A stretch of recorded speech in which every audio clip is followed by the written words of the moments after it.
Welcome once again to Musings by Danon. Normally on this channel we talk about anime and manga, but every once in a while we break the mold and talk about one of my other interests. And since it's my birthday, we'll be talking about one of my favorite video game series of all time, Final Fantasy. Specifically Final Fantasy XIV and picking your first class. Before we get started, I'd like to quickly ask you to like and subscribe. It really does help the channel and it's free. With that out of the way, let's get into the video. There's a ton of content out there talking about the story, which is phenomenal, but does start out a bit rough. Once you get to Heavensward, the first expansion, you really can't put it down. If you enjoy story-based games, at least. But we're not here to talk about the story. We're here to talk about what class you should be playing. The most important factor in playing any video game is having fun. And if you're not having fun, you shouldn't be playing the game. I know that I didn't really enjoy the first couple of MMOs I played, until I found World of Warcraft, that is, before the dark times, before the Empire. Anyway, back to the video. I'm not doing a deep dive on how to play each class. I'm mostly going to talk about this from a high level. There are a lot of guides on how to play each class, and with the expansion coming this summer, some of those will be old information. Rather, the purpose of this video is to help you figure out which class you should be playing, both when you start the game and at max level. I'm going to assume if you're watching this video that you've never played an MMO before, or have very little experience. As such, we're going to be going over some basics. If you're like me and had 15 years experience playing MMOs prior to starting Final Fantasy, skip to the timestamp on the screen, as this next part will just be a review for you. Final Fantasy XIV is a team-based game. There's a lot of content you can do solo, but endgame content is all done with anywhere from 8 to 24 people. Each class in Final Fantasy XIV fills one of three roles: tank, healer, or DPS. The tank's job is to keep the enemy's attention. They have high defense and lots of hit points. The healer's job is to make sure the party doesn't die, not just by healing them, but by also helping to kill the enemy. Finally, the DPS, or damage dealers, are there to kill the enemy. No one can do the whole job by themselves, and everyone works together to clear dungeons, defeat bosses, and save the world from imminent threats, no matter how cute they are. The next question you should ask yourself is, what type of gamer are you? This comes down to your personality and cannot be determined by someone else. I've divided up the gaming community into three categories: casual, hardcore, and middle ground. Casual gamers just want to hop on, play with their friends, hang out, maybe run a dungeon if they're in the mood, and then be done for the day. Hardcore gamers want to push themselves to the limit. The hardest content, the most intense rotations, and the most insane achievements. And then there's middle of the road. You want a challenge, but anything too hardcore is stressful. That's where I'm at. Nothing wrong with any of the three categories, and I'm not bashing anyone who's in one of those categories. But it is important to know what kind of gamer you are, as it will help you pick which class you want to play. In Final Fantasy XIV, there are classes that you can play at level 1, and classes that you unlock as you progress through the game. We'll go over each class currently released, separated by role, and I'll explain my experience playing them. I don't have every class at 90, only about half, but I'm working on it. And as I explained earlier, I don't want to do any hardcore content. I did that in WoW a long time ago and didn't enjoy it. I want to play games to relax and have fun, not to prove to others how good of a gamer I am. At the same time, I don't want to be bored either. Again, there's nothing wrong with a complicated class that demands perfection, just like there's nothing wrong with a simpler class that's easier for players new to MMOs. The problem comes in when you're playing a class that doesn't fit the type of play you're looking for, which is the whole point of this video. There are currently 4 tank classes in Final Fantasy XIV, but only 2 are available to new players: Warrior and Paladin. So we'll start there. Warriors start the game as Marauders, and then, at level 30, after completing your class quest, you start a quest to become a Warrior. Warriors wield big axes and tap into their anger in order to smash through their enemies and overcome any wounds. As far as gameplay goes, warriors are simple and straightforward. I hit stuff with my axe, I heal myself, repeat. They're a lot of fun to play and a great starter tank. Paladins are my go-to. I mained Paladin in World of Warcraft for over 10 years before I stopped giving Blizzard any money. Like Warrior, you can start the game as the class that eventually becomes Paladin, Gladiator. Paladins use holy magic to protect themselves and their allies, but you don't see much of that magic until Heavensward. Paladins have a rather extensive toolkit to heal, protect, and deal damage. They don't have as much self-healing as a warrior, but they have more ways to protect the party. Paladins are a middling difficulty class. Dark Knights have some of the coolest visual effects in the game. They appeal to your inner Chinubio. They seek justice and use the power of anger to tap into their inner darkness and unleash it upon the guilty. They also have the best class story in the game, so even if you don't want a main tank, I highly recommend playing a Dark Knight just to experience the story. That being said, they can get a little complicated, so they're middle of the road for tanks. Also, unlike Warriors and Paladins, Dark Knights are story-locked. You need to complete A Realm Reborn, the base game, as well as the post-A Realm Reborn main story quests in order to unlock Dark Knight. You see, the quest that starts you on the path to becoming a Dark Knight is in Ishgard, and you can't get to Ishgard until you've completed all of A Realm Reborn. Gunbreakers are easily the most complicated tanking class in the game.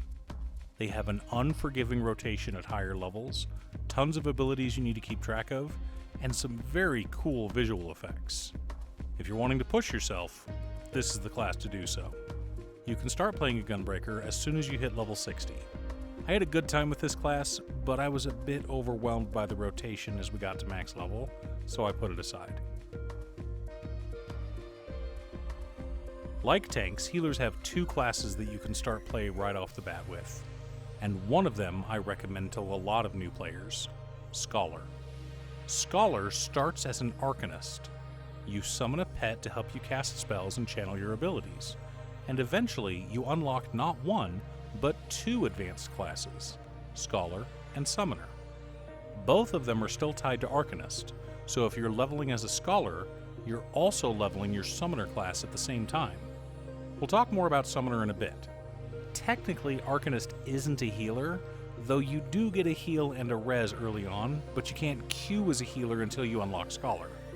Now, healers are divided into two categories, Regen and Shield, and Scholar is the original shield healer. Most of your spells come with shields, and later on you can exchange those shield effects for bigger heals. Scholar also has the added help of their fairy, who will heal whoever has the lowest hit points. Though opinions differ, I consider Scholar to be middling difficulty. The only healer in the game that starts out as a healer from level 1 is White Mage. To play this class, you begin as a Conjurer until level 30. But don't forget to get your Unicorn before becoming a White Mage. White Mage is a simple class to play. Heal when the people are hurt, deal damage when they're not. They have a lovely nature combined with holy aesthetic, and the best AoE spell in the game. No, seriously, Holy stuns all enemies inside its radius. Also, unlike Scholar, White Mage is a regen healer. You get a single target regen that I like to keep on the tank at all times, as well as an AoE heal that puts a heal over time effect on the whole party, so long as they're close to you. I should probably explain that. The hardest part about playing any healer is making sure your party is in range at all times. Your group healing effects have a maximum effective limit, and if your allies are too far away, your heal won't reach them. This is true for all healers, but each spell has a different effective range. That being said, White Mage is on the easier side to play, so if you're wanting to heal your way through the game, I recommend playing this class. Like Dark Knight, Astrologian is locked behind the story. To play one, you need to be in Ishgard, which you cannot access until Heavensward. Once you complete the starter quest, you can begin as a level 30 Astrologian. You are a regen healer similar to White Mage, but a lot of your abilities are tied to your cards. You draw cards, and those cards can be used to buff a specific party member. So on top of healing people and dealing damage, which is the job of all healers, you also need to draw cards, pay attention to which cards you draw, and then use that card to buff the appropriate party member, all while avoiding mechanics and staying alive. All of that to say, Astrologian is the most complicated healer in the game. That being said, it is one of the classes that Square Enix has announced is getting reworked in the next expansion, so I don't know how complicated it'll be after Dawntrail comes out. Finally, Sage is the newest healer. To unlock a Sage, you need to be level 70. Sage is the hardest healer to figure out, but once you figure out your class, it becomes very easy to play. Like Scholar, they are a shield healer, but the shields are mostly there to use on the party rather than the tank.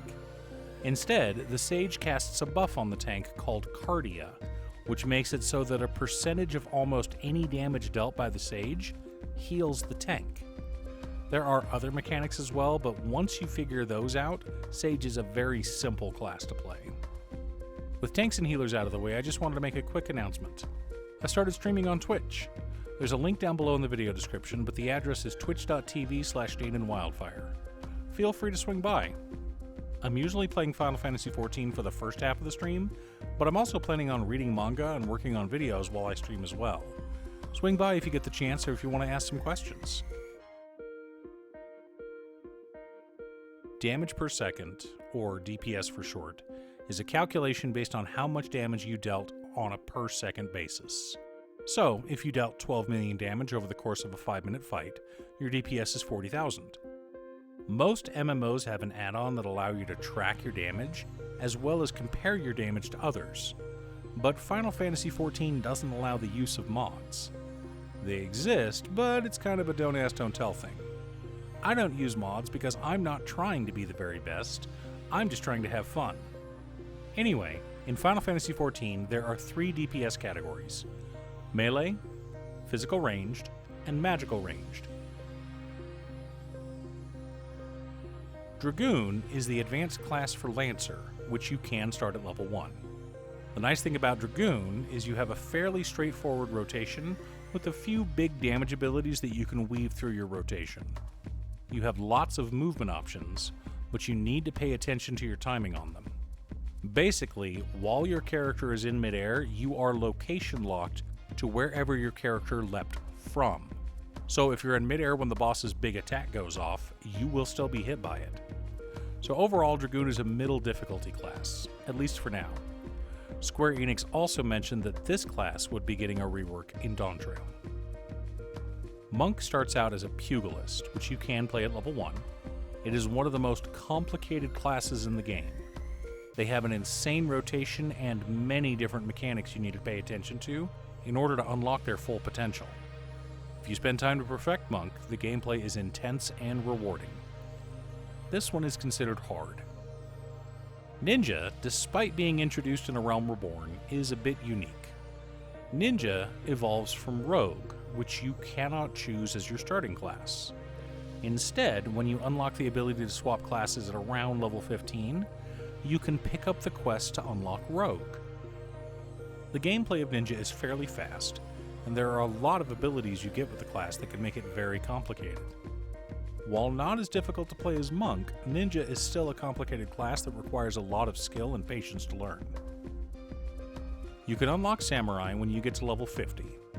Their rotation seems complicated at first, but it's really 3 rotations in one, rather than a super complicated one. Basically, you have 3 emblems that you're trying to fill up. Each emblem, as well as each combination of emblems, creates a different effect. For example, 2 of the emblems combine to create a massive AoE attack. All 3 at the same time unleash a devastating single-target attack, one of the hardest hitting in the game. I'd say Samurai is in the middle on the difficulty scale, and is a bit easier than Dragoon. You can unlock Reaper at level 70.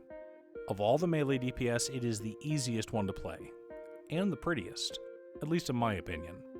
You have 2 build meters.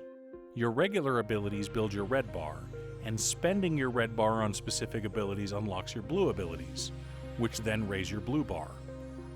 Once your blue bar is raised up, you can unleash your inner darkness and deal some serious damage to your opponents. I know that sounds a little complicated, but once you play it for a bit, it comes together very quickly. Reaper is the easiest of the melee DPS. Bard unlocks from Archer at level 30. The nice thing about ranged physical DPS is you're always able to deal damage on the move. However, ranged has the lowest DPS in Final Fantasy XIV, but they make up for it with party buffs and various other fun effects. Well, some of them do at least.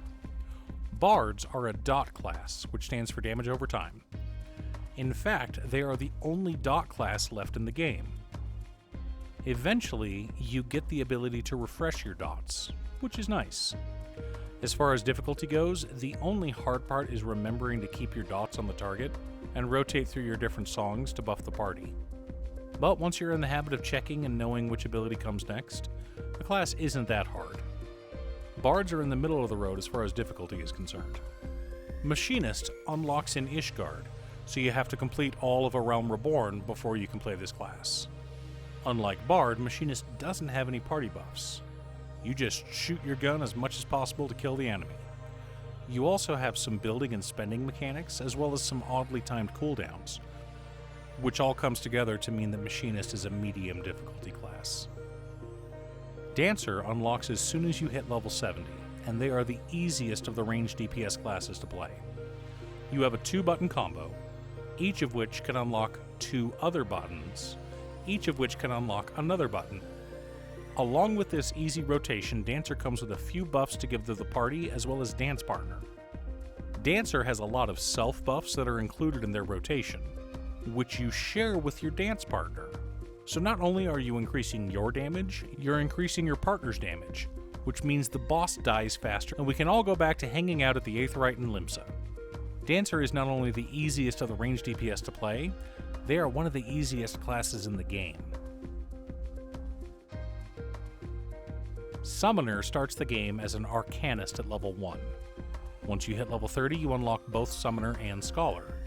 Because both are tied to Arcanist, when you level 1, you level both. So you can hit level 90 Summoner without ever playing it, just by healing your way up as a Scholar. Which is fine, because Summoner is the easiest ranged magical DPS class to play. Seriously, the rotation is very basic. It looks like you have a ton of spells to cast, but in reality, you just rotate through your summons, cast the spells tied to those summons, and then cast your filler spells waiting to do the whole thing over again. Very easy to play and a great starting point for new players. On the opposite end of the spectrum is Black Mage, which starts the game at level 1 as a Thaumaturge. The gameplay is deceptively simple. Fire magic deals a ton of damage, but is expensive and you run out of mana quickly. Ice magic doesn't deal nearly as much damage as fire, but you regenerate your mana quickly. So you have a fire phase where you nuke as hard as you can, and an ice phase where you recover your magic and reapply your thunder dot. Pretty straightforward and simple, right? You'd think so. But Black Mage is considered one of the hardest classes to play in Final Fantasy XIV. Most boss fights require movement, and movement at the wrong time can screw up your rotation and cause you to lose your fire buffs, which will tank your damage. Unlike ranged DPS, casters have to stand still while casting most of their spells, and Black Mage is the worst about it. But if you can master Black Mage, the rewards are there. If you can handle the madness of the void, that is. Red Mage unlocks at level 50, and it is my favorite class in the game. I know it's not the highest DPS, and that's okay. What it lacks in damage, it makes up for in flexibility. Red Mage has an interesting rotation. You cast white magic damage spells, earth and wind aspected, to gain white mana, and black magic spells, fire and lightning aspected, to gain black mana. Your balance gauge bar fills up, allowing you to deal a devastating melee combo once you have at least 50 of each of white and black mana. In addition to that, every time you cast a spell that has a cast time, you get a buff that makes it so your next spell is instant cast. On top of that, you get a resurrect spell, which means you can raise people faster than healers can. Of course, this will drain your mana bar very quickly, but sometimes you gotta stop dealing damage to help out the raid. So you do have a bit of complexity, but because your rotation is mostly forgiving, that puts Red Mage kind of in the middle of the pack. I'm not sure how well this video will resonate with my usual crowd. I've been thinking about streaming on YouTube again rather than on Twitch, but I haven't decided yet. For now, we'll keep trying on Twitch. Once I have some money, I'll probably upgrade my Streamlabs membership so I can stream on both at the same time. Now, I've been wanting to expand my content and try new things. We'll mostly be sticking with anime and manga on this channel, but every once in a while it's good to take a break and try new things. Also, I wanted to mention that Cute Stuff and I have some exciting things planned for this year. Look forward to it come spring. Thanks for tuning in. Once again, a huge shout out to my editor Cute Stuff. I couldn't make these videos without her. If you'd like to hire her to edit your own videos, she can be reached at cutestuff.edits@gmail.com. Link is down below. If you're looking for ways to support the channel directly, you can head on over to patreon.com/Danon. There are several tiers to choose from. You can pick an anime or manga for me to do a video about, or you can join our monthly manga club. I also wanted to give a quick shout out to all of my patrons: Waffles, Jiraiya, Danny, Muffins, Marcus, Squishy, Brett, Roxy, Sean, Pob Zombie, Mark, Borgie, Nazwin, Pedro, Tom, Midge, Lucius, Detroff, Rally, Frank, Alex, and Jenny. You guys are awesome. I post new anime or manga videos often, or you can click here to watch additional videos. Again, thanks for watching, and I'll see you all again next time on Musings by Danon.